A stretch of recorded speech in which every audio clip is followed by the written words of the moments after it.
And the old adage about backup quarterbacks is that the best ones can give you 50% of their games that you can win. So if Nick Mullens gives them that, he will be able to take them to the playoffs.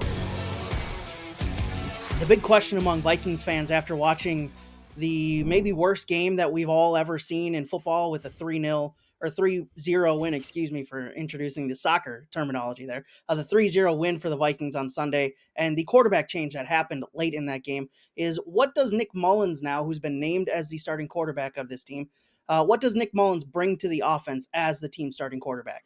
Yeah, you're certainly right that it was a soccer score. No question about it.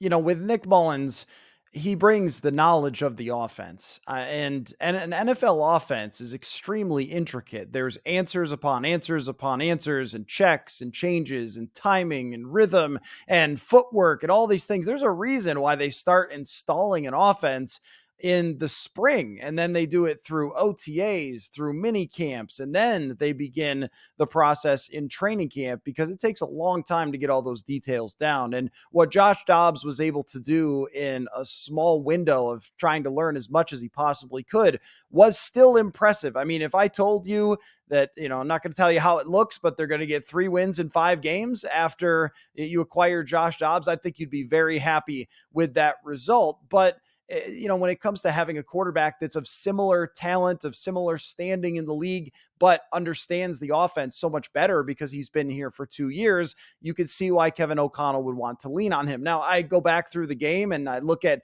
some of the passes that they dropped and so forth and the pressure. And, it's not all Josh Dobbs' fault that things didn't go their way on offense against the Raiders. But I think you saw at the end of the game where there's a couple of third downs. One of them, Nick Mullens gets pressured and he knows exactly where his answer is to get rid of the football and not get sacked. That's one thing that's important. He throws with accuracy and anticipation. The arm strength is going to be an issue. If he had a rocket arm, he'd be a starter because he's got everything else. He's got the intelligence, he's got accuracy, and he has been working with this offense for a couple of years, so he has that knowledge as well. And I think what they need to do is to take a mindset that they're going to try to run more effectively, run some play actions, protect Nick Mullens from getting in third and long type of situations, and asking him to make big time throws down the field and really truly game manage, but in a good way. Like a lot of times when we say game managing, we think, oh man, that means the guy's not very good. But